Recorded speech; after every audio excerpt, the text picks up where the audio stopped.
네, 아름다운 봄 아침입니다. 제가 어제 오래간만에 여기 안산에 산책을 갔어요.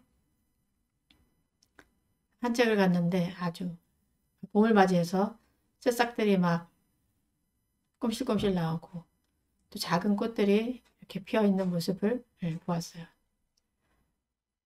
그때 우연히 어느 나무 밑을 봤는데 그 나무 밑에 보라색 제비꽃들이 아주 그득하게 피어 있는 거예요. 나무 밑에. 그 제비꽃을 보면서 아, 우리도 인생을 저렇게 살아야 되겠구나. 이런 생각이 들었어요. 누구도 봐주지 않지만 그곳에서 그 뿌리 내린 그 자리에서 꽃을 피우고 있는 거예요. 봄이 오니까 그냥 꽃을 피우는 거죠. 누가 봐주지 않아도 알아주지 않아도 그 자리에서 작은 꽃이지만 잘 눈에 띄지도 않는 꽃이지만 꽃을 피우고 있었어요. 그런 꽃들이 여기저기 막 우리져 있는데 아 정말 아름답다. 그런 어, 느낌이 들면서 음, 이 세상의 모든 만물들이 우리에게 정말 법문을 해주고 있구나. 예, 마음을 고요해서 그 법문을 더 많이 들어야 되겠다. 그런 생각을 하게 됐어요. 그래서 여러분들의 삶 속에서 누가 알아주지 않더라도 여러분들의 마음을 잘 알아주지 않더라도 그냥 그곳에서 피어 있으면 꽃을 피우면 그대로 온 우주의 기쁨이 되고 또 향기가 된다라는 것을 마음에 좀 깊게 새기면 좋겠다라는 생각이 오늘 듭니다. 살다 보면은 내 마음을 알아주는 경우 별로 없죠. 예. 내가 의도한 바로 되지도 않고 내가 어떤 마음을 먹었지만 상대는 오해하는 경우도 있고 좋은 뜻으로 했는데 나쁜 뜻으로 받아들이고 또 곡해하는 경우도 있고 하지만 어, 그곳에서 여러분들이 각자 최선을 다하시고 또 그곳에서 내 나름대로의 나만의 꽃 누가 알아주지 않더라도 누가 화려하다고 말해주지 않더라도 그냥 그곳에서 그저 피는 내 마음의 꽃을 피우는 그런 사람들이 되면 좋겠다. 이 봄에 그런 생각을 제가 하게 됐습니다. 제비꽃은 그렇게 뭐 귀한 꽃은 아니죠. 예. 하지만 꽃은 다 아름답습니다. 누구의 삶이든 그곳에서 어떤 꽃을 피우든 꽃을 피우면 다 아름다우니까 뭐 그리 그 화려한 꽃을 부러워하지 않아도 됩니다. 있는 자리에서 내가 뿌리 내린 그 자리에서 꽃을 피우는 그런 봄꽃처럼 우리도 그런 삶을 좀 배웠으면 좋겠습니다. 자, 천수경 54쪽 한문으로 하니까 여러분들 뭐 법요집이 없더라도 책을 가지고 계신 분들은 같이 독송을 하시면 좋겠습니다. 자, 함께 하겠습니다. 오늘 천수경 그 신묘장구 대다라니 그 전까지 독송하고 또 살펴보도록 하겠습니다. 정구업진원 수리 마하수리 수수리 사바하수리 마하수리 수수리 사바하수리 마하수리 수수리 사바하 호방디위 아니지 심진언 나무 삼만다 못다남 도로도로 지미사바하 나무 사만다 못다나옴 도로도로 지미사바하 나무 사만다 못다나옴 도로도로 지미사바하 기경계 무상심심미묘법 백천만금 난주 하금문균득수지 진실에게 법장신한 오후마라나 마라다 오후마라나 마라다 오후마라나 아라다 천하 전수천함 관자재 보살 광대원 만부의 대비 대단한 이계 정계수가 됨 대비주 헐력 공심 사고신 전배장원 보호지 천안 광명 명관조 진실어중 선미러 무의심 내기회심 송영만족제희고 병사멸제 제제업 철룡중 성동자호 백천삼내 두눈수 수지신시 광명당 수지신시 신통장 대척질로 원제해 추중보리방편문학음 징송 소원중심 실험만 나무대비 관세음 허나속지일체 나무대비 관세음 허나조득지해안 나무대비 관세음 허나속도 일체중 나무대비 관세음 허나조득 선방균 나무대 관세음 너나속승 반야선 나무대비 관세음 너나조득 월고해 나무대비 관세음 너나속득 계정도 나무대비 관세음 너나조득 원적산 나무대비 관세음 원하속계 무의산 하무대비 관세음 원하조동 법성신 하야향도삼 두산자체절 화탕 자소율 하야향지옥 지옥 자고가 하야향하기 하기자포만 하야향수라 학심자주복 하야향축생 다즉제지해 나무과한심 보살마하사 나무대세지 보살마하살 나무천수보살마하살 나무여일륜 보살마하살 나무대륜보살마하사 나무관자재 보살마하살 정치보살마하살 나무마늘보살마하살 나무술보살마하살 나무군다리 보살마하살 나무십일륜 보살마하살 나무지대보살마하살 나무본사하미타불 나무본사하미타 나무본사하미타불. 자, 지난 시간에 이어서 우리 관세음보살 마하살, 내세지보살 마하살 이렇게 신묘장구 대다라니를 하기 앞서서 관세음보살님과 모든 보살님께 귀의하는 그 내용 살펴보도록 하겠습니다.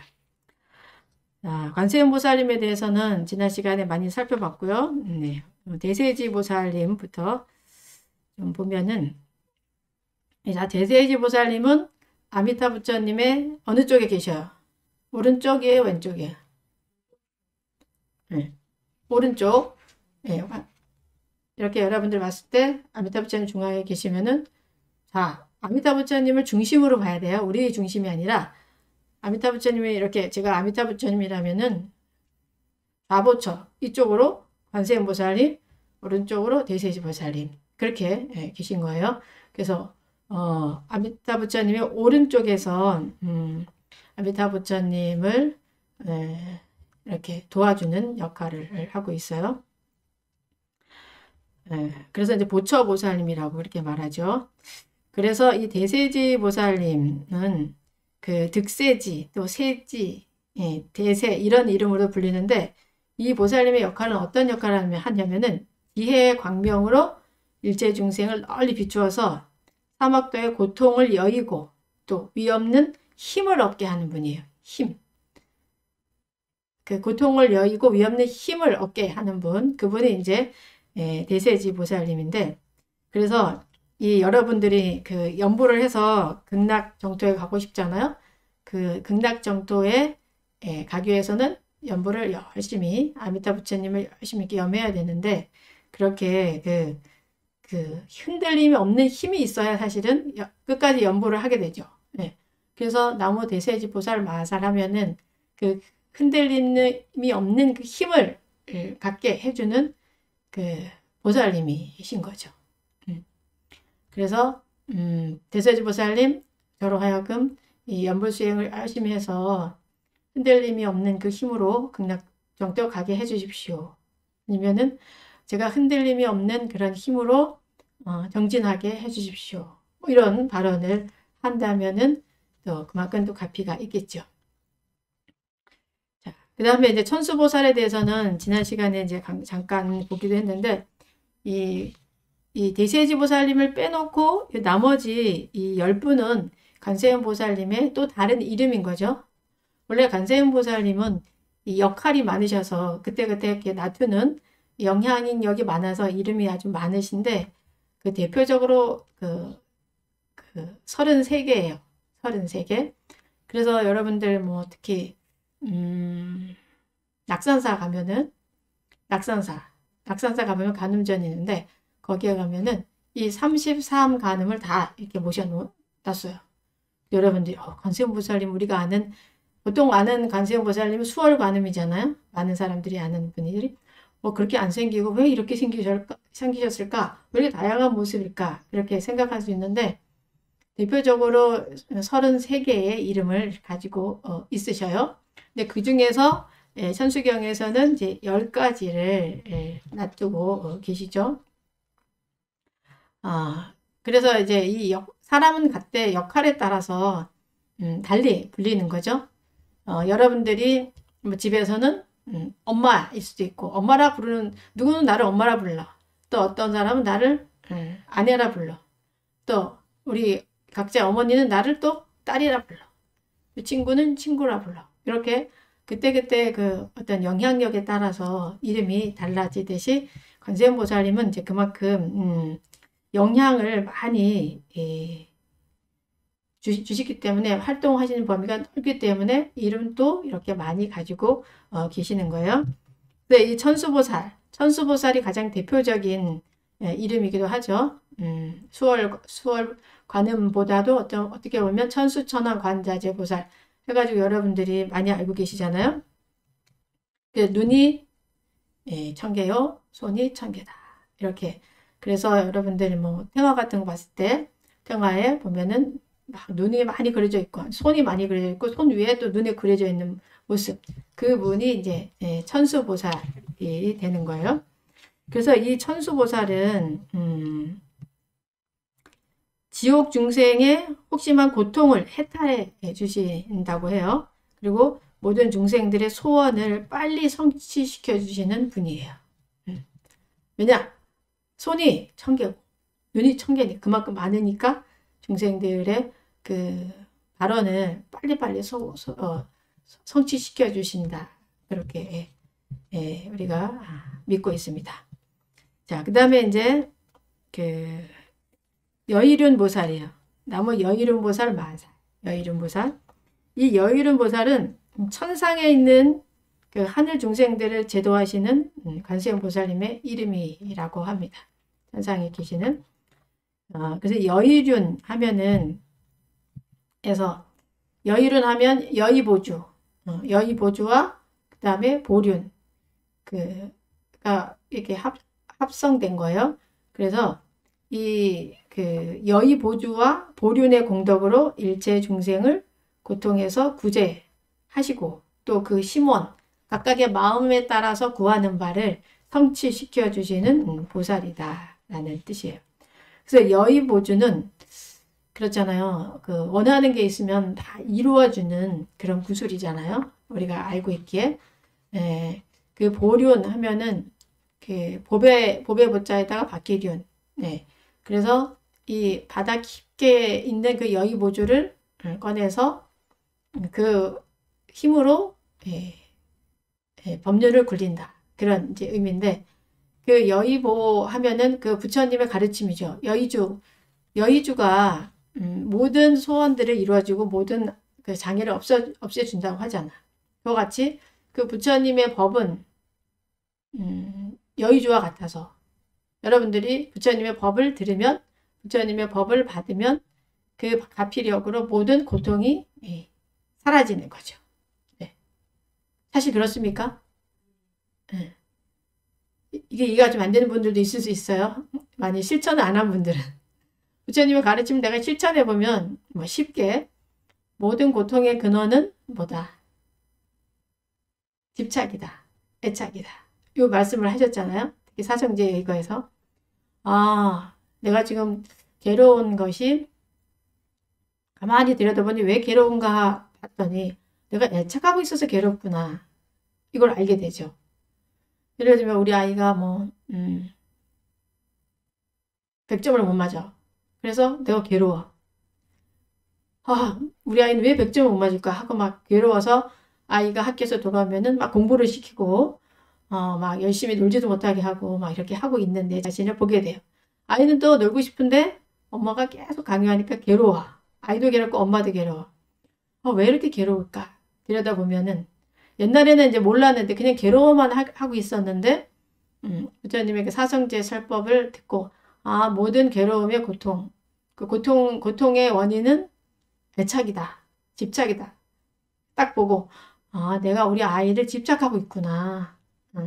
그래서 이 아이가 잘 되게 하려는 그 애착에 의해서 자꾸 강요하게 되고 그게 안 되니까 내가 괴롭구나. 라는 것을 알게 되면서 거기서 벗어날 수가 있는 거죠. 그와 같이 우리의 모든 그 고통을 그 부처님의 그 가르침은 벗어나게 해준다는 거죠. 그래서 부처님의 가르침은 여의보조와 같은 거예요. 그리고 또 여의주는 그 혼탁한 물이 있을 때 물에 넣어놓으면 물이 맑게 정화된다. 부처님의 가르침도 또한 그러하죠. 그런 그 법이 굴려야 되는 거야. 굴려야지. 나만 알고 있으면 안 되고 세상에 계속 이런 말씀들이 전해져야 세상이 그만큼 또 정화가 되고 나도 고통에서 벗어나고 남도 고통에서 벗어날 수가 있는 거죠. 그래서 이 여의보륜 보살은 이렇게 그 여의보주로 법륜을 굴려가지고 중생들의 고통을 구제하는데 세간과 출세간에 똑같이 이익을 준대요. 세간과 출세간. 그 이익을 어떻게 주냐? 자, 세간의 이익은 뭐예요? 세간의 이익.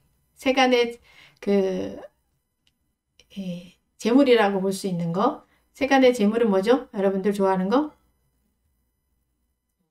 그렇죠. 돈, 또 권력, 명예. 이걸 좋아하죠. 그게 세간의 재물이잖아요. 그리고 출세간의 재물은 뭐예요? 출세간. 지혜. 스님들은, 물론 스님들도 돈을 좋아하나 모르겠지만, 스님들은 돈보다는 지혜를 좋아하고, 복덕을 좋아하죠. 복덕. 스님들은, 내가 지금 복을 많이 지어가지고, 사람들에게 많이 베풀고, 물질적으로도 베풀고, 또, 그 부처님 말씀을 통해서 부처님 말씀 많이 전해서 세상 사람들이 좀 행복해 졌으면 좋겠다. 이게 이제 모든 스님들의 그 발언이잖아요. 근데 이 그 복덕을 사실 갖추어야 법문을 할 수가 있는 거죠. 복덕이 없으면 이 따르는 사람이 없기 때문에 법을 체득해도 설할 데가 없는 거죠. 그런 의미에서 저는 복덕을 갖추었을까요? 아직 모자라지만 그래도 들어주는 분들이 계신 거 보면 전생에 좀 복덕을 좀 조금은 짓지 않았을까 그런 생각을 해요. 그래서 세상에 영향력을 주려면은 그만큼 내가 복덕을 갖추어야지만 또 그만큼 내가 복이 있어야 다른 사람한테 나누어 줄 수 있는 것과 마찬가지로 이 스님들은 이 복덕을 갖추고 그 진리를 향한 지혜가 성장되는 것을 가장 좋아하죠. 그래서 이 여의륜 그 보살님은 이 세간과 출세간의 그 이익을 이익되도록 도와주시는 그런 역할을 하신다 그래요. 그래서 오늘 여러분 오늘부터 이 여의륜 보살에 대해서 열심히 염하실 것 같아. 이야, 스님이 그러셨는데 돈도 많이 벌게 해주고, 응? 또 출세도 하게 해주고, 권력도 막 갖출 수 있게 해준다는데 이거 너무 좋다. 뭐 그래서 꼭 여의륜 보살님만 염하지 않아도 현수경만 여러분들이 매일 이렇게 독성을 하셔도 그런 가피를 다 받을 수가 있어요. 그런데 이 그 여의륜 보살님의 그 형상은 여러분들이 좀 많이 봤을 것 같은데 그 팔이 6개예요. 네, 여러분들 그 사찰에 가보면은 관세음 보살님의 팔이 6개인 형태로 있는 분들을 종종 볼 수 있었을 거예요. 그래서 이 분들이 가지고 계시는 그 지물을 보면은 지물이라는 것은 그 보살님들이 들고 있는 물건을 말해요. 그래서 오른쪽 첫째 손은 이 분의 형상을 봤을 때 오른쪽에 첫째 손은 이 뺨에다 이렇게 대고 뺨에 대고 있어요. 뺨에 대고 중생들을 어떻게 구제해야 할까? 라고 이렇게 사유하고 있는 모습이에요. 첫째 손이 6개인데 그 다음에 오른쪽에 둘째 손은 여의보주를 들고 있어요. 그리고 셋째 손은 염주를 잡고 있고 그 다음에 이제 왼쪽으로 가서 왼쪽에 첫째 손은 산을 누르고 있어요. 그 앉아있는 산을 누르고 있고 둘째 손은 또 연꽃을 들고 있고 셋째 손은 법륜을 굴리고 있어요. 법륜을 잡고 있는 그런 모습인 거죠. 그래서 여러분들이 이제 오늘 이렇게 강의를 들으면은 법문을 들으면은 사찰에 갔을 때 설명해 줄 수 있겠죠.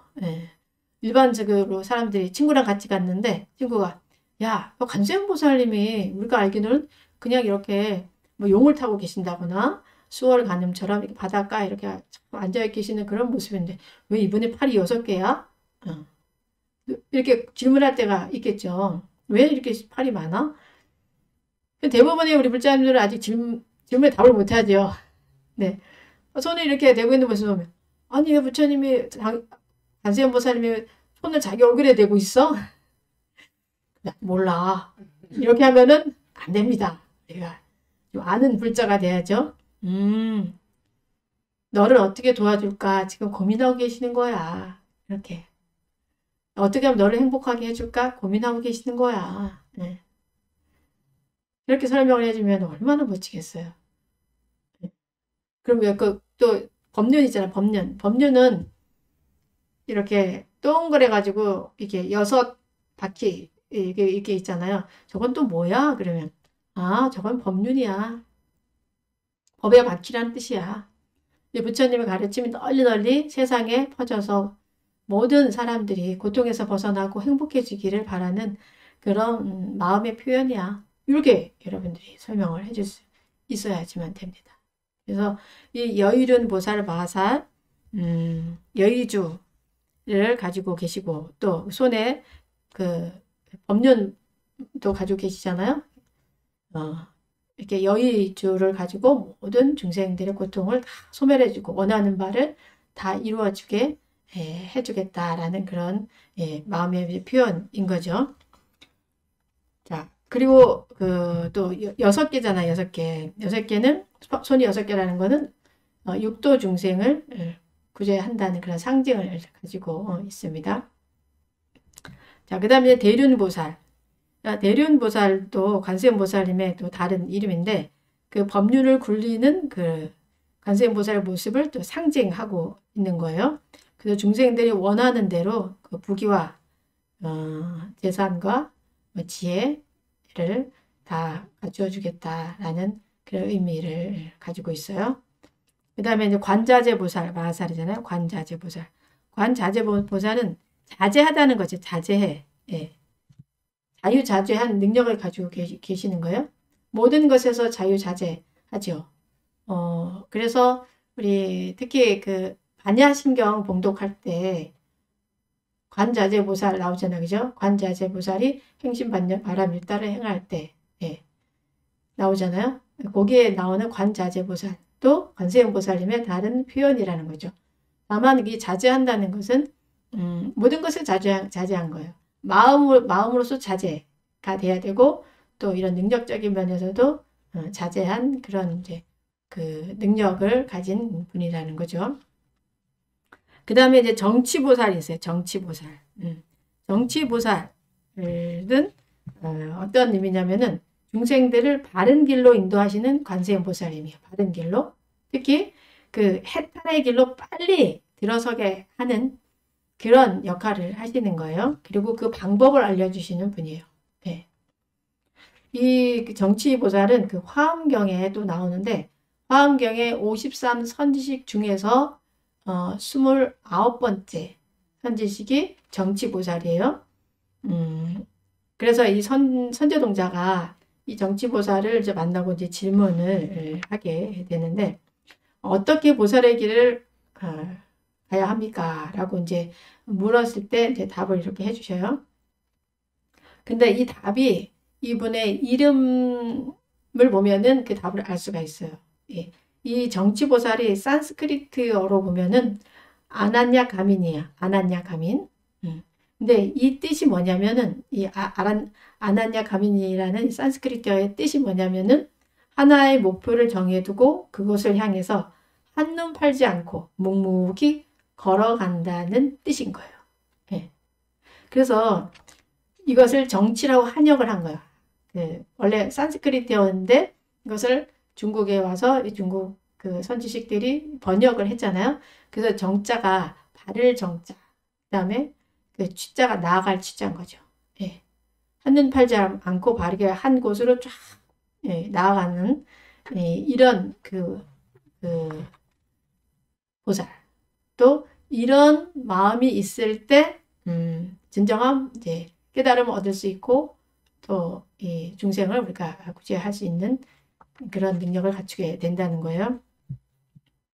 그래서 이 선제동자가 어떻게 보살의 길을 갈 것인가 물었을 때 이렇게 이제 대답을 해요.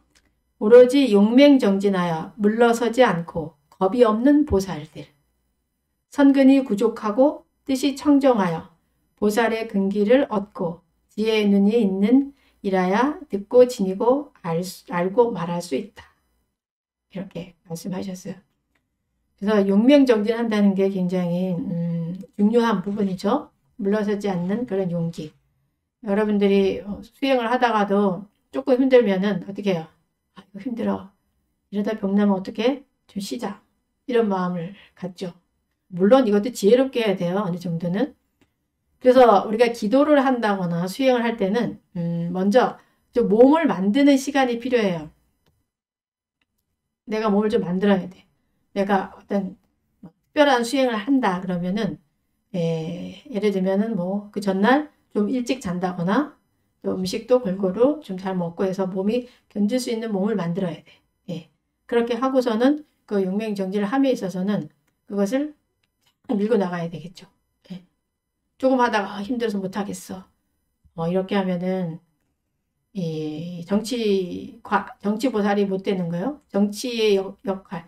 그러니까 끊임없이 물러서지 않고 나아갈 때만 우리가 지혜를 성취할 수가 있고 완전한 깨달음을 얻을 수 있는데 우리는 종종 핑계를 많이 대죠. 오늘은 뭐 누가 온다 하니까 안 돼. 오늘은 또 몸이 또 이렇게 하니까 안 돼. 뭐 안 돼. 안 돼. 이렇게 해서 수행을 잘 못하는 경우가 많이 있는데 그거를 또 해보면은 한계점을 넘어야 돼요. 여러분들 할 때. 한계점. 한계점을 넘을 때는 수행하다가 한계가 올 때가 있거든. 한계점이 넘을 때는 나를 완전히 놔버려야 돼요. 내 몸도 내 마음도 확 놔버려야 돼. 아, 몰라요. 그냥 여기서 죽겠습니다. 저님 알아서 하세요. 그런 마음을 가져야 돼. 그렇게 하면 불보살님들이 가피를 주셔요. 그게 신기해요. 나를 버렸을 때, 완전히 나를 버렸을 때, 그때 아주 새로운 내가 탄생이 돼요. 근데 사람들이 많이 그 경계를 잘 못 넘어가요. 마음으로도 막 이렇게 분별이 생기고 또 몸으로도 막 이렇게 하다 보면 몸에 큰 병이 생길 것 같고 뭐 이런 고통들이 있게 되잖아요. 그 못 넘어요. 그런데 그 고통을 한 번 넘어버리면은 아주 강한 수행의 에너지가 있어요. 그 예를 하나 뭐 드려드리면은, 스님들이 결제 중에 용맹정진을 하잖아요. 용맹정진. 용맹정진을 저희가 할 때, 저는 이제 약수함에서 이제 용맹정진을 한 적이 있는데, 용맹정진 할 때는 일주일 동안 잠을 안 자요. 아예 잠을 안 자요. 여러분들 그렇게 해본 적 없죠? 저도 거기 가기 전까지는 한 번도 밤새 본 적이 없었어요.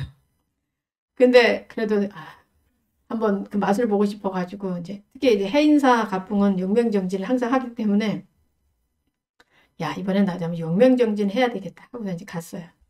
약수하면서 이제 절을 하는데 그때 스님들이 꽤 많이 나셨어요. 한 40명 정도 됐던 것 같아요.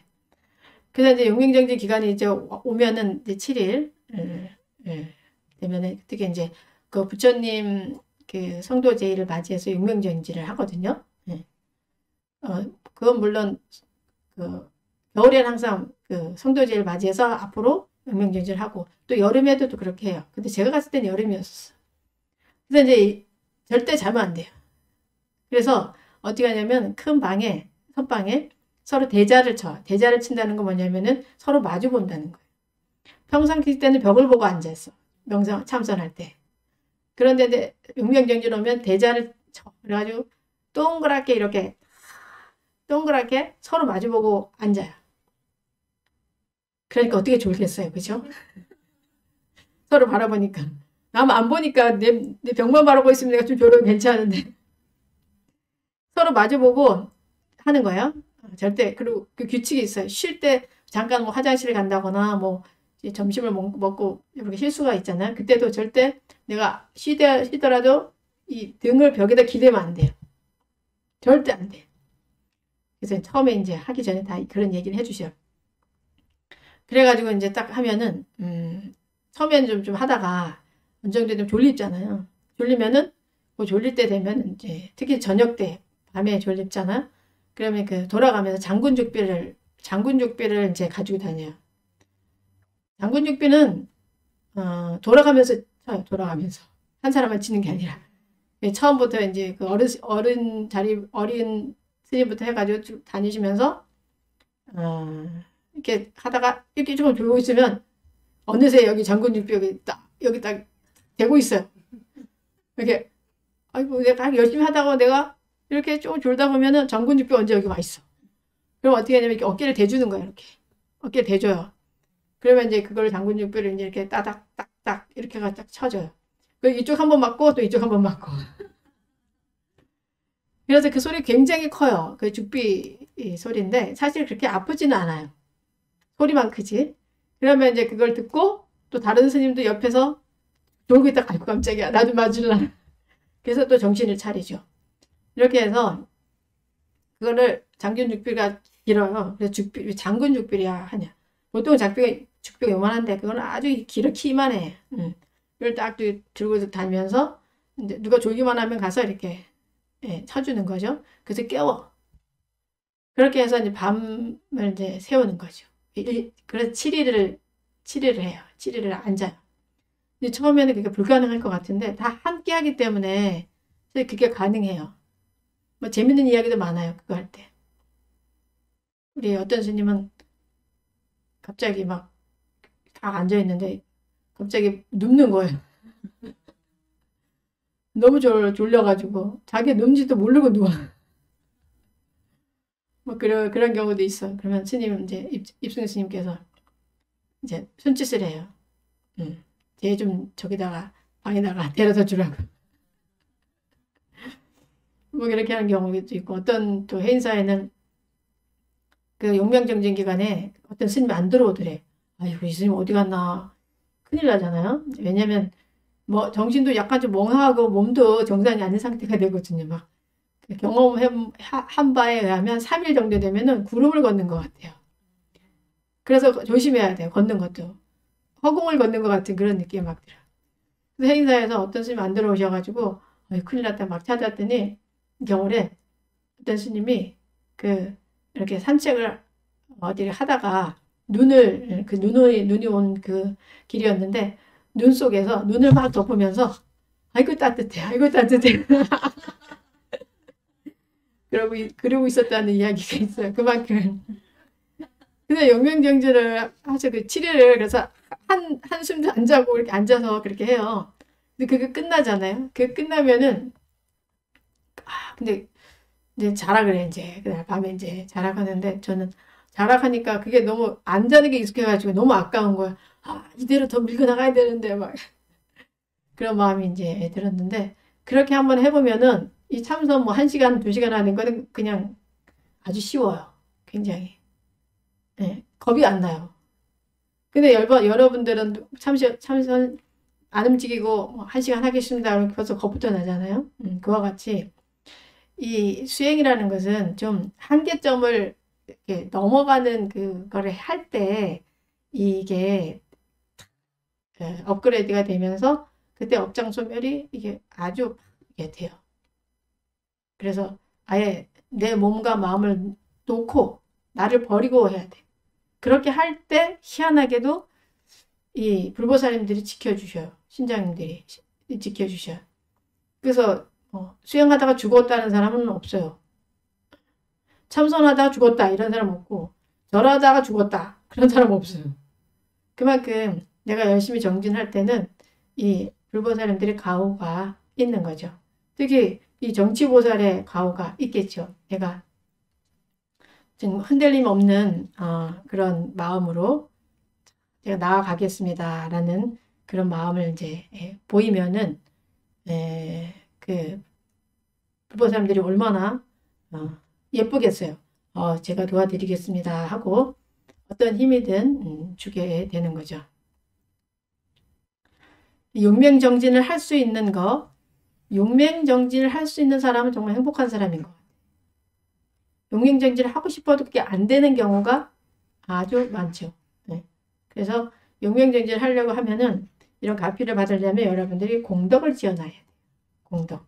어떤 공덕이든 가난한 사람을 돕는다거나 아니면 뭐 친구의 그 어려움을 내가 들어주고 한다거나 어디 가서 청소를 해준다거나 절에서 설거지를 한다거나 특히 이 절에서 설거지하는 거는 굉장한 복을 짓습니다. 아주 신기해요. 저도 우연히 절에 갔다가 설거지 해주고 그게 출가 인연이 됐어요. 그래서 제가 설거지하면 아주 귀하게 여깁니다. 절에서 설거지하는 건 아주 갈피가 있어요. 저희 어머니가 아주 신심 있는 불자이신데 제가 어머니 따라서 절에 가면은 제가 어렸을 때 아주 산꼭대기 절에 가요. 한 반나절은 걸어야지 도착할 수 있는 그런 절에 갔는데 어머니는 항상 절에 가시면 설거지를 도맡아 하셨어요. 그래서 제가 그냥 어머니니까 나이 어머니니까 설거지하는 게 싫잖아. 왜 어머니는 왜 맨날 설거지만 하냐고 안 하면 안 되냐고 내가 옆에서 그러면은 우리 어머니가 하는 말씀이 설거지를 해야 공덕을 짓는 거야. 공덕을 지어놔야 우리 자식들이 잘 되지. 항상 그 말씀을 하셨었어요. 그래서 제가 우연히 어느 절에 갔다가 그 어떤 행사장에 행사를 하는데 제가 설거지를 하게 됐어요. 아무도 설거지를 안 하니까 제가 할게 하고 설거지를 했는데 제가 20대 제가 24살 때 얼마나 이쁘겠어요. 그죠? 24살 아주 아리따운 청년이 와서 설거지를 하니까 스님들이 너무 놀래가지고 너는 누구니? 너는 누군데 이렇게 설거지를 하니? 이렇게 하면서 이야기가 되면서 스님들과의 인연이 깊어지면서 출가 인연까지 오게 됐어요. 그래서 여러분들이 절에 가시면은 꼭 설거지를 하셔요. 남들이 하기 전에 얼른 가서 설거지 하셔야 돼요. 응? 그러다가 스님 되는 공덕이 있으면 얼마나 좋겠어요. 우리 어머니는 그렇게 설거지 하셔도 스님 안 되셨고 7의 자식을 잘 길러내셨습니다. 그래서 사람들이 이 도리를 몰라요. 이 비밀인데 우리 이 일요마음 행복법에서만 가르쳐 주는 거예요. 절에 가서 하는 설거지가 그냥 설거지가 아니에요. 그게 아주 굉장한 다른 데서 설거지하는 것보다 절에 가서 설거지하는 그 공덕이 아주 진짜 수십 배, 수만 배 되는 공덕이 있습니다. 오늘 점심 먹고 설거지 서로서로 한다고 좀 할 것 같습니다. 네. 절에서 하는 요즘 봉사는 그렇다고 그러더라고요. 맞아요. 절에서 하는 모든 그 봉사, 뭐 설거지를 하든 청소를 하든 보통 다른 데서 하는 거랑은 너무 달라요. 왜냐하면 절은 불보살님들이 상주하시며 또 많은 사람들이 와서 수행을 하는 곳이기 때문에 그 수행을 하면 어떻게 해요? 사람들이 마음이 밝아지잖아요. 밝아지면 그만큼 세상이 밝아지잖아. 그래서 굉장한 그 공덕이 되는 거죠. 또 우리 절에는 이제 특히 이 화장실 청소를 해주는 보살님들이 계신데 얼마나 감사한데 스님들이 늘 감사해요. 왜냐면 스님들이 수행할 시간을 쪼개서 또 청소를 다 해야 되잖아요. 근데 스님들이 그 시간에 더 공부할 수 있고 수행할 수 있으니까 시간을 좀 이렇게 세이브 해주잖아요. 그러니까 스님들이 너무 고마워가지고 늘 그 우리 화장실 청소해주는 그 보살님 이름을 부르면서 스님 그분은 정말 잘 되면 좋겠어요. 하느님은 다 잘 됐으면 좋겠어요. 이렇게 늘 축원을 해요. 예. 그렇게 축원을 하는데 그 사람이 어떻게 어려움에서 못 벗어나겠어요. 어떤 어려움을 닥치든 그 벗어날 수 있는 그런 공덕이 되죠. 그래서 절에서 열심히 스님들 공양을 지어준다거나 청소를 한다거나 설거지를 한다거나 하는 것은 굉장한 복이 있어요. 그래서 제가 출가했을 때도 행자 때 그걸 다 해요. 행자 때 화장실 청소, 설거지 이런 거 다 하는데 어른들이 늘 이런 말씀을 하셨어요. 야, 행자 때 복으로 평생 수행한다. 행자 때 무조건 복을 지어라. 이런 말씀을 하셨거든요. 근데 가끔은 제가 처음 출가했을 때는 아직 속인의 때가 묻어가지고 에이 거짓말. 우리 일 시키려고 하지. 그런 마음이 조금 났어요. 조금 났는데 그래도 스님들이 하시는 말씀이니까 맞겠지 하고 무조건 저도 이제 무조건 공덕을 지어야 된다는 말씀으로 한 번도 거절하지 않고 일이 다 주어지면 주어지는 대로 열심히 일했어요. 제가 그 열심히 일한 그 케이스 하나는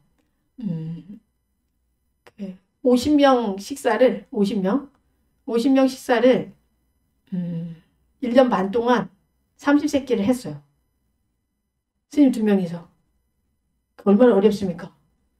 50명 스님들과 그때는 좀 스님들이 많았죠. 수행하러 오시면 그 스님들하고 또 일하는 분들 한 50명 정도가 됐는데 그 대중의 식사를 아침, 점심, 저녁을 해야 되는 거예요. 반찬을 만들어요. 그 재료를 많이 사다 주는 것도 아니야. 그럼 산으로 들로 밭으로 가서 막 캐고 이렇게 해서 막 그때 30세끼를 다 해야 되고 또 설거지가 얼마나 많아. 50명 먹은 설거지. 한 2시간 해야 돼.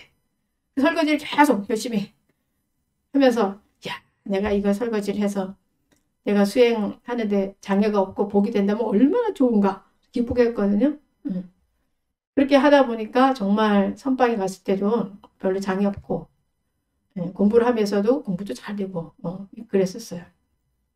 그래서 일단은 복을 짓는 게 중요해요. 어떤 일이든 다른 누군가를 편안하게 해주고 행복하게 해주는 그런 일이면 다 복이 되는 거죠. 그렇게 할 때 여러분들이 수행을 해도 금방 깊이 들어가고 금방 지혜를 얻을 수가 있어요. 이 공덕을 짓지 않고 내 수행이 빨리 성취되기를 바란다면은 그거는 아주 불가능한 일이라는 거. 여러분들이 명심하고 또 이제 명심을 해야 되는 부분이에요.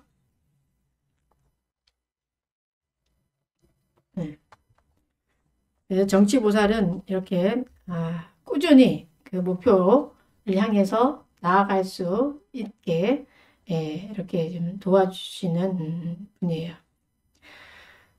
특히 그 화엄경에 보면은 그 화엄경에서 이제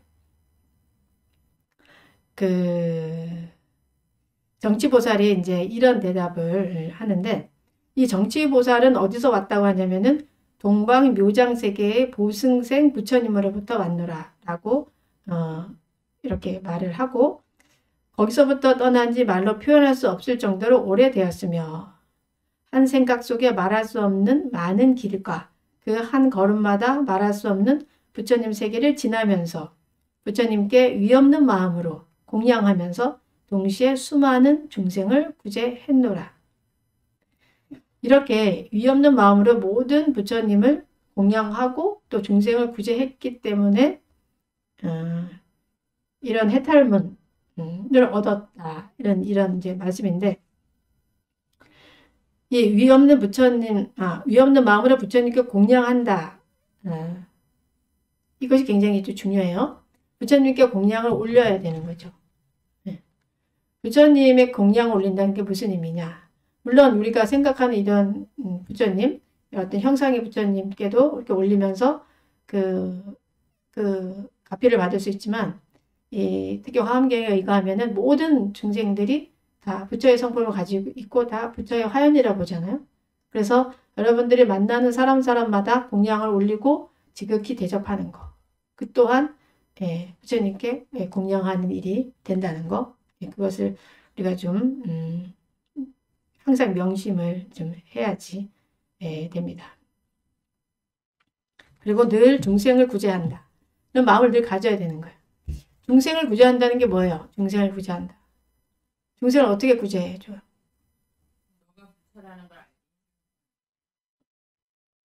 너가 부처라는 걸 어떻게 알아집니까? 그렇죠. 수행을 인도를 해야 되는데, 수행으로 인도할 때는 늘 필요한 게 구제한다는 의미는 고통에서 벗어나게 한다는 거예요. 그래서 여러분들 주변에 누가 어떤 고통을 가지고 있는지를 잘 살펴보는 게 또 중요해요. 그리고 그 고통을 없애주는 거죠. 빵이 필요한 사람에게는 빵을 주고, 또 마음이 아파서 힘들어하면 들어주는 거죠. 들어주면서 같이 지혜를 나누고, 이렇게. 그럴 때 구제가 되는 거죠. 뭐 우리의 궁극적으로는 정말 그 지혜를 얻어서 완전한 깨달음을 얻게 하는 게 완전한 구제이지만, 이 구제가 서서히 생활 속에서 이런 그 작은 고통들 있죠. 그런 고통들을 이렇게 해소해 주면서, 그렇게 하면서 그 마음을 더 열게 해서 지혜로 안내를 할 때 구제가 되는 거죠. 그래서 저희가 이번에 캄보디아 학교 하는 것도 아이들이 너무 힘들어 하니까, 마을 사람이 너무 힘들어 하니까, 그게 고통이잖아. 학교가 없는 게 고통이니까, 그거를 또 우리가 전해 들었기 때문에, 그 학교를 지어주는 그런 또 인연이 되게 된 거죠. 그래서 이렇게 우리 특히 캄보디아 비로자나 초등학교 건립불사에 동참한 분들은 큰 공덕을 지으셨기 때문에 수행이 아주 무럭무럭 익어갈 겁니다. 본인들이 좀 느끼실 거예요. 저도 느끼고 있으니까 여러분들도 느끼겠죠? 네. 자, 그래서 이 정치보살 굉장히 중요한 보살이에요. 권세음 보살님의 다른 이름이지만 다른 이런 이 역할을 할 때 이 정치보살이라고 이제 불리는 거죠. 그래서 끊임없이 정말 그 해탈의 길로 들어갈 수 있게 해주시는 분인 거죠. 그래서 여러분들이 이 천수경에 나오는 이 불보살님 명만 불러도 얼마나 큰 가피를 받는지 좀 아셔야 돼요. 확신을 딱 가지고 있을 때 이 천수경을 독송함에 있어서도 굉장히 좀 다른 깊이 있는 독송을 할 수가 있게 되겠죠. 자, 그 다음에 이제 만월보살, 만월보살. 자, 만월보살은 그 상호가 마치 둥근 달처럼 원만하고 중생들의 어두운 길을 밝혀준다 라는 그런 의미에서 또 만월보살이에요. 그 다음에 이제 수월보살이에요. 수월보살. 수월보살은 관세음보살님이 그 벽지불의 모습으로 화연한 모습이에요. 그 수월 관음이 굉장히 유명하죠. 두 관음이 많이 유명하죠. 천수보살. 아까 말씀드린 그 보살하고 수월 관음. 수월 관음이 너무 아름다워가지고 막 정말 이 보물, 이거 뭐 국보인 경우도 많이 있잖아요. 우리 그 관음도에 보면은. 그런데 이분은 이제 그 달빛이 밝게 비치는 그 바다, 바닷가에서 한입 연꽃 위에 서 있는 보살이기도 하고 가끔은 바위에 이렇게 앉아서 편안하게 있는 모습이기도 해요. 수월 가는 보살이. 자, 그래서 여기엔 또 큰 의미가 있는데 이 수월보살과 이 만월보살에는 달 월자가 들어가잖아요. 그죠? 달빛이 항상 그곳에 있잖아요. 그래서 우리가 그 개송에 보면 청강유수, 청강월이라는 말이 있어요. 청강유수, 청강월. 뭐냐? 천 개의 강에, 예, 또 그 흐르는 물에 천 개의 강에 달이 뜬다. 예, 청강유수, 청강월. 하늘에 달이 하나가 있는데 그 달이 예, 비치는데 모든 그 천 개의 강에다 비치죠. 예. 달은 위에 하나인데 천 개의 강에 다 비쳐. 그 물에 천 개의 강에 있는 그 물에 달빛이 다 비쳐. 하늘에 있는 달과 이 강에 비친 달과 같아요, 달라요? 같죠? 네. 그런데 우리가 이렇게 청강유수 청강월처럼 내 속에 이런 그 간음의 자비가 그대로 비추게 해야 되는 거죠. 그대로 비추게 하려면 어떻게 해야 됩니까?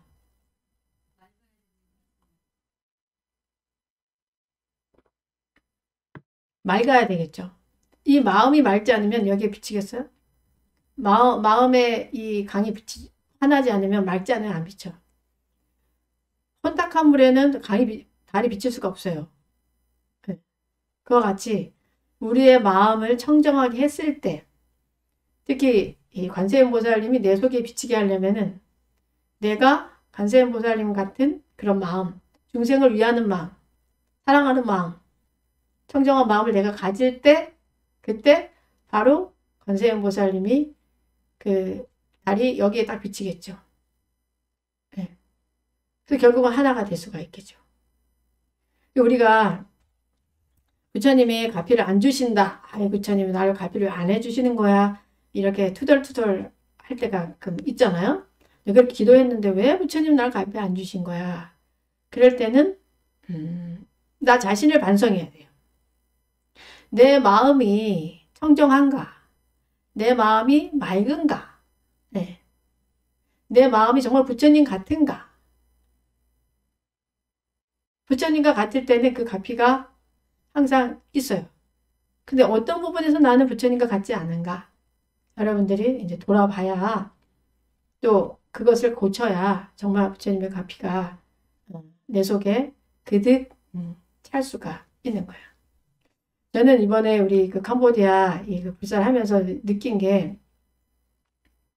처음 느낀 게 그거였어요. 지난번에 한번 말씀드렸는데 이제 정말 돈이 하나도 없는 상황에서 우리 도반 스님이 산문 스님이 스님 이거 좀 제발 좀 학교 좀 지어주면 안 됩니까? 이 마을 너무 힘든데 내 힘으로 안 되는데 스님이 해주시면 좋겠어요. 하면서 이제 구구절절히 얼마나 어려운지를 막 얘기를 하는 거예요. 그러니까 내 마음이 아픈 거예요. 아파가지고 아 어떻게 하면 좋지? 이렇게 아이들이 7, 8살, 9살 된 애들이 이 아장아장 이렇게 작은 걸음으로 1시간을 먼지 속에 걸어가야 되는 햇볕 쨍쨍 내리쬐는 그 상황이 막 느껴지면서 너무 마음이 아픈 거예요. 그래서 아 그래 그러면 지금 우리가 한번 그냥 모아보기로 해보자. 우리 현재는 없지만 또 모아보는 대로 하지 뭐 하는 그런 마음을 갖게 됐고 그 시작을 이제 했는데 그 얘기를 하고 이제 시작을 하고 며칠 안 됐을 때 우연히 지나가던 사람이 오게 됐는데 저를 한 20년 전에 아니야. 20년 전에가 아니라 한 거의 그죠. 한 20년 전, 25년 전쯤 나를 본 우리 백흥암에 다니던 신도가 한 25년 만에 저를 찾아온 거야. 스님이 여기 계신다는 얘기를 듣고. 근데 그 친구분이 친구랑 같이 오셨어. 그래서 뭐 이런저런 얘기를 하다가 아이고 우리가 이렇게 해서 사실 학교를 이렇게 지으려고 한다고 이렇게 그렇게 하니까 그러냐고 그러면 우리 동참하겠다 10만 원씩을 보시라고 하셨어. 그래서 아이고 10만 원을 받았으니 열심히 해야 되겠다. 뭐 이렇게 아직 공식적으로 이제 사람들한테 말 안 한 상태에서. 근데 그분이 우리 나 찾아온 우리 백흥암 신도가 아니라 신도의 친구분이 3일 있다가 전화가 오셔가지고 스님 저희 여차여차해서 이런 돈이 생겼는데 여기에 1,000만 원을 보셔야겠습니다. 딱 하는 거예요. 그래서 제가 딱 그걸 내 마음이 이 캄보디아의 아이들이 그렇게 힘들다는 그 마음으로 온전히 아주 아픈 따뜻하고 그 고통을 그대로 느끼면서 정말 해주고 싶다. 정말 아이들이 행복했으면 좋겠다. 마을 사람들이 그만 고통스러웠으면 좋겠다 하는 이 순수한 정말 0.1%의 사심도 없는 그 오롯한 마음으로 간절히 발언을 하니까 며칠 안 돼서 한 3일 후에 갑자기 그 보살님이 왜 저를 찾아오냐. 25년 전에 만난 사람인데 또 혼자 온 거다 또 친구가 와가지고 우연히 이렇게 또 인연을 맺어 주시는 거예요. 그래서 우리가 무슨 일을 함에 있어서 부처님의 가피례를 받으려면은 늘 내 마음이 청정한가, 내가 그 한털하게 욕심도 없는가, 정말 모두를 위한 것인가, 이런 마음을 가지고 한번 내가 돌아보면서 정말 이 관세음보살님 같은 마음, 부처님의 마음으로 중생을 어여삐 여기는, 안타깝게 여기는 그 마음을 가지고 일을 하려고 노력을 하는 거. 그게 사실은 내 수행에도 도움이 되는 거고 또 앞으로 일어나는 그 일에 대한 가피를 우리가 받을 수가 있다는 거죠. 네. 여러분 이럴 때 박수 쳐야 되는 거 아닙니까? 네.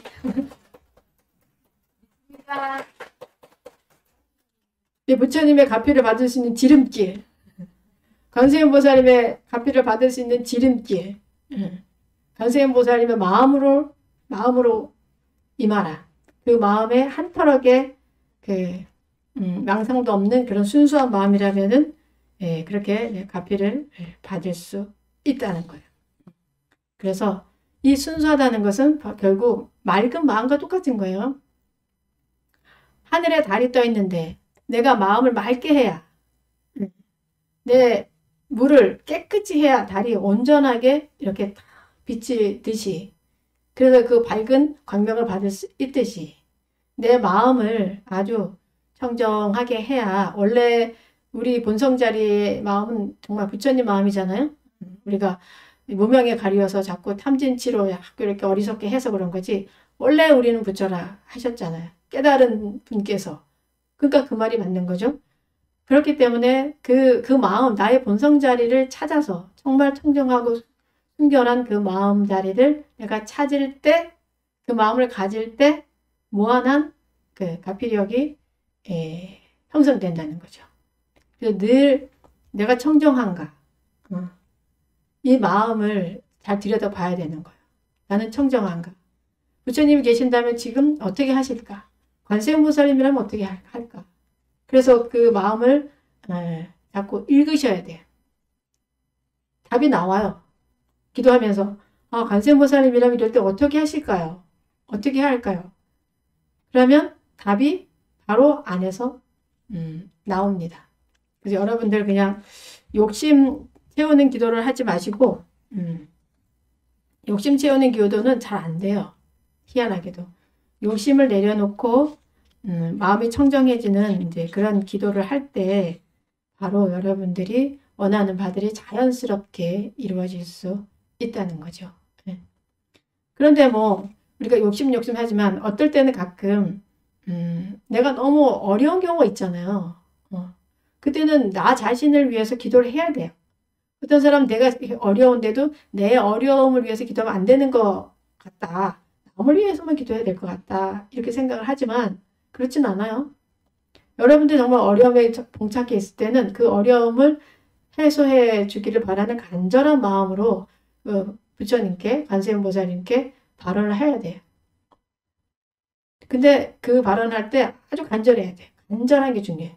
그리고 믿어야 돼. 관세음보살님이 나를 가피하실 거다. 나를 도와주실 거다. 라는 그런 간절한 마음을 가지고 한탄하게 의심도 없는 마음으로 이렇게 해야 그때 가피가 있어요. 이거 뭐 해주실까 말까 뭐 이렇게 하면 안 돼. 해줄 수밖에 없게 말해야 돼. 해줄 수밖에 없어. 하도 불러가지고 귀 아파 죽겠다. 얘 빨리 소원 들어주자. 이렇게 할 정도로 해야 돼요. 연만해 해가지고서는 잘 안 돼요. 다 업이기 때문에. 다 내 업의 소산이잖아요. 업의 소산에서 어떤 결과가 몸이 아프다거나 어떤 일이 안 된다거나 뭐 이런 거. 이게 다 내 업의 소산인 거예요. 몸이 아픈 사람은 전생에 많은 사람들을 돕지 않아서 몸이 아픈 거잖아요. 남을 상처 입혔다거나 뭐 인과법으로 따진다면은 물론 우리가 완전히 그거를 100%할 수는 없지만 또 원력으로 몸이 아픈 사람도 있어요. 내가 다음 생에 몸이 아파서 이 몸의 공합을 깨닫겠습니다. 이렇게 할 수도 있는 거예요. 그래서 우리가 무조건 이미 인과법에 맞춰서 너는 이래서 이렇다라고 말할 수는 없어요. 인과도 있지만 또 원력도 있어. 왜냐 공부가 아파야지 공부가 잘 되는 경우도 있거든. 너무 복이 많다 보면은 공부를 또 안 하잖아요.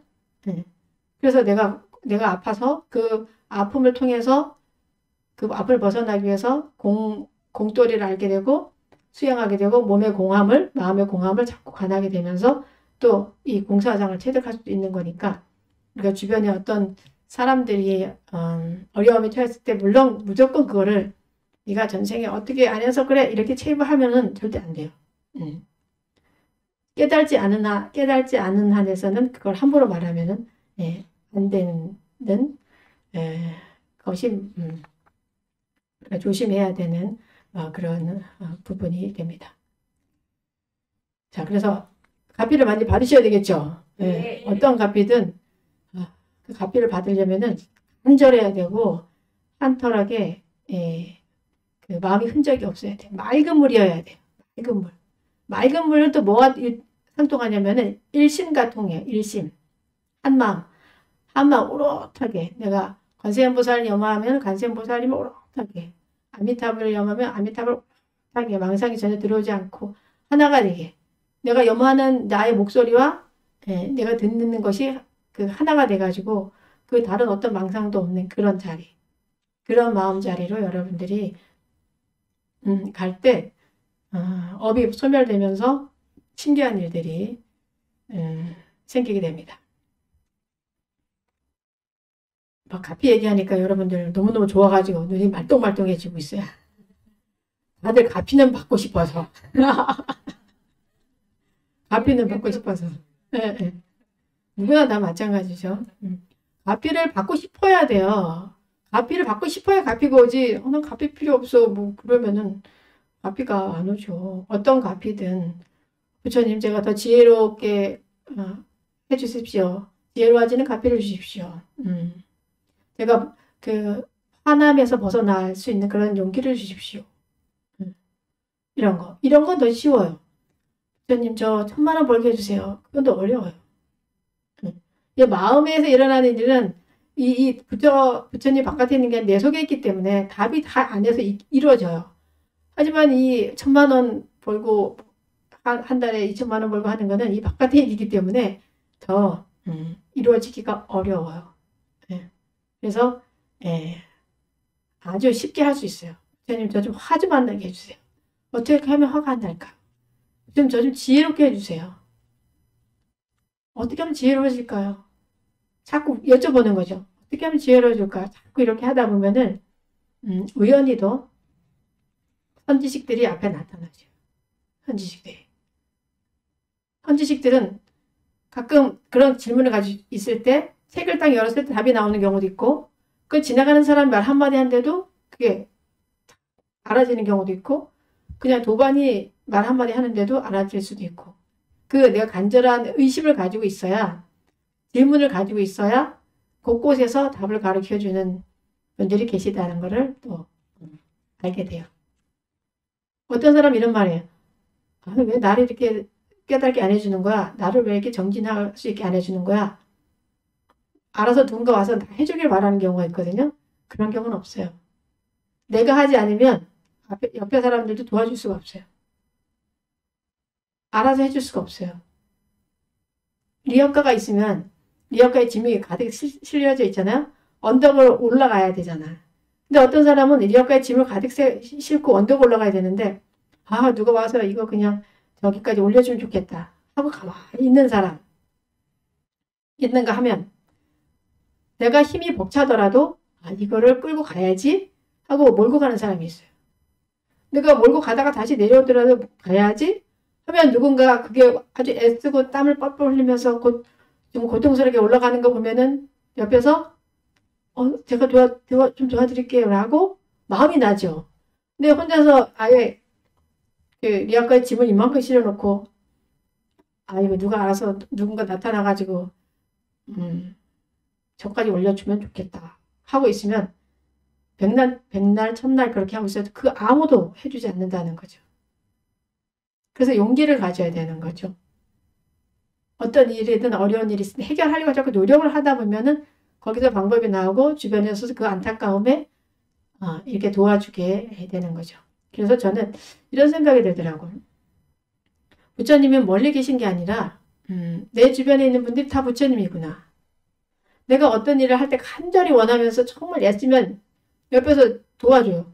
스님 그거 너무 하고 싶은데 내가 도와줄게. 도반이. 아니면 우리 신도님들도 우리 비로자나 국제선언 만들 때도 스님이 그렇게 애쓰시는데 제가 형편이 좋지 않지만 그래도 좀이라도 스님 도와드려야죠. 이런 마음을 낸다는 거죠. 그런 내는 분이 바로 부처님인 거지. 그죠?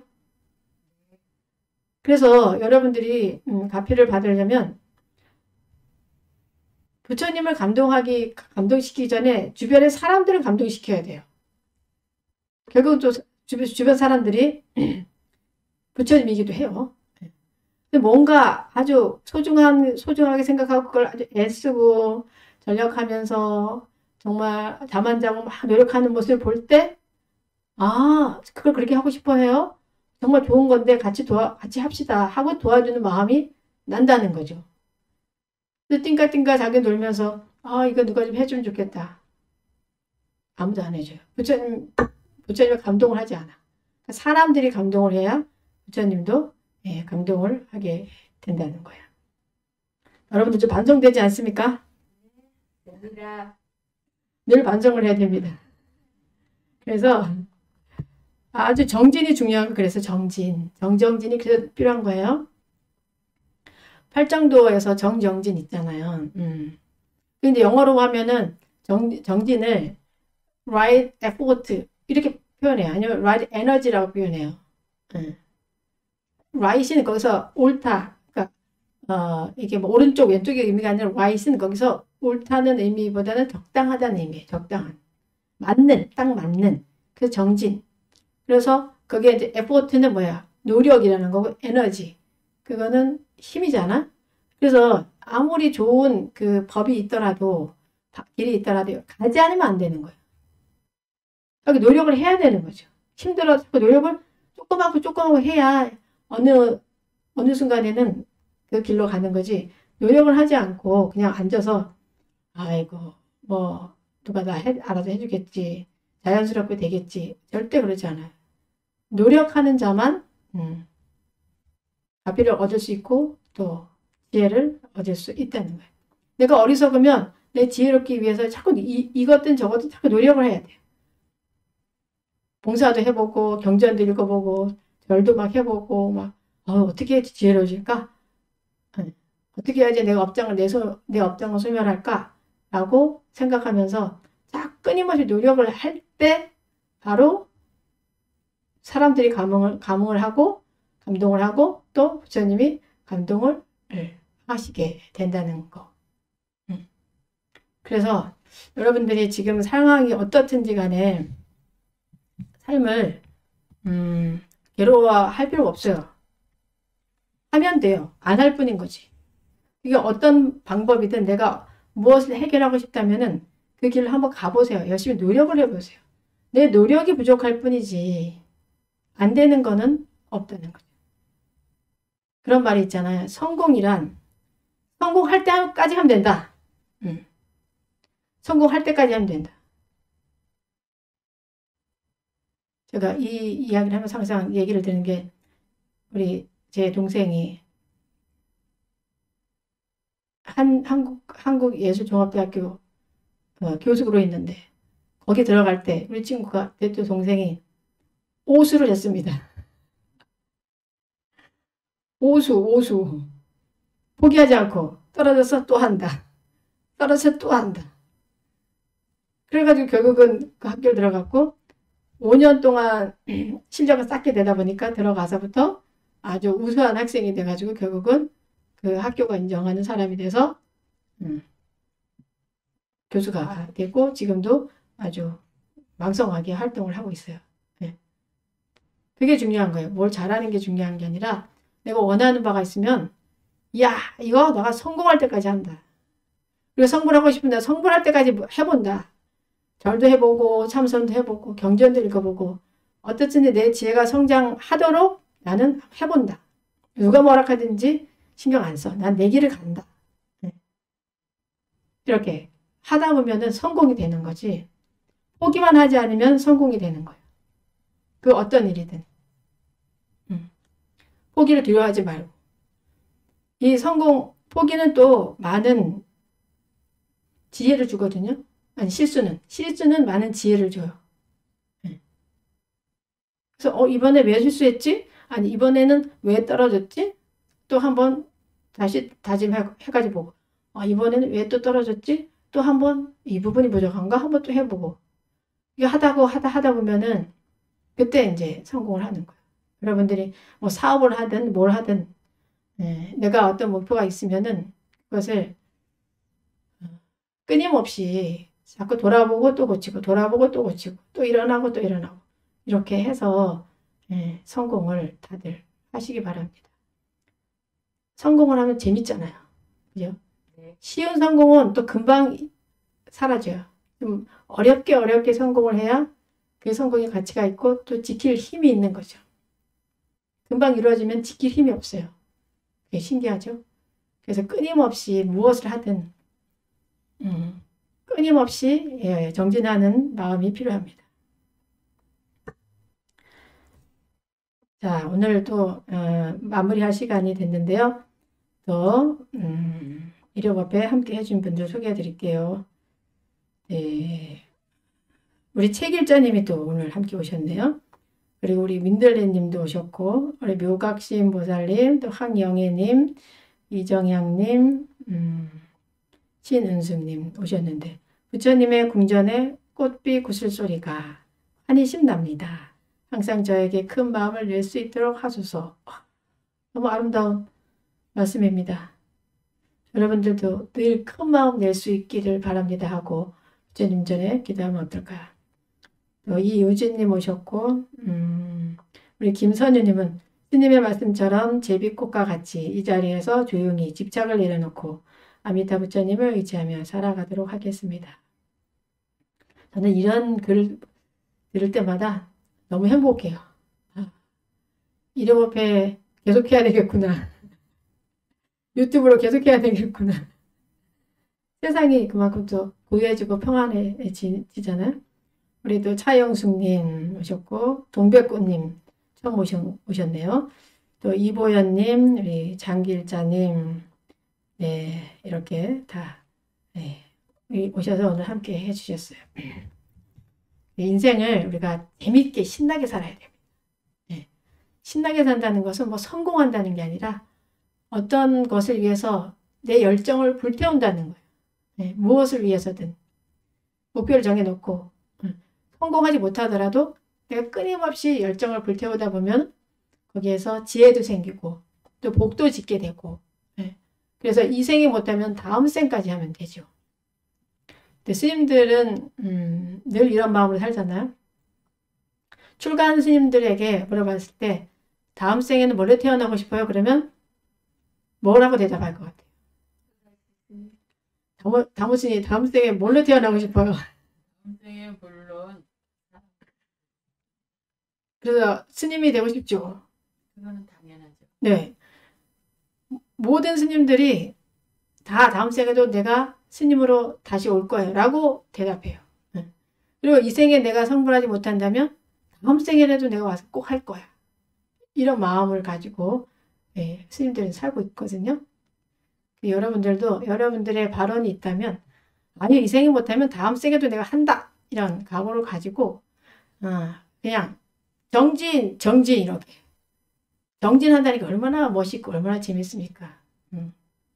쉼없이 정진 하는 거죠. 그런데 정진하되 즐겁게 해야 됩니다. 즐겁게. 괴롭게 하지 말고 즐겁게 정진해 나가야지 그 결과도 아주 잘 나옵니다. 자, 오늘 천수경 법회 함께 하신 공덕으로 여러분들 부처님과 관세음보살님, 아미타 부처님의 가피를 가득 받으시기 바랍니다.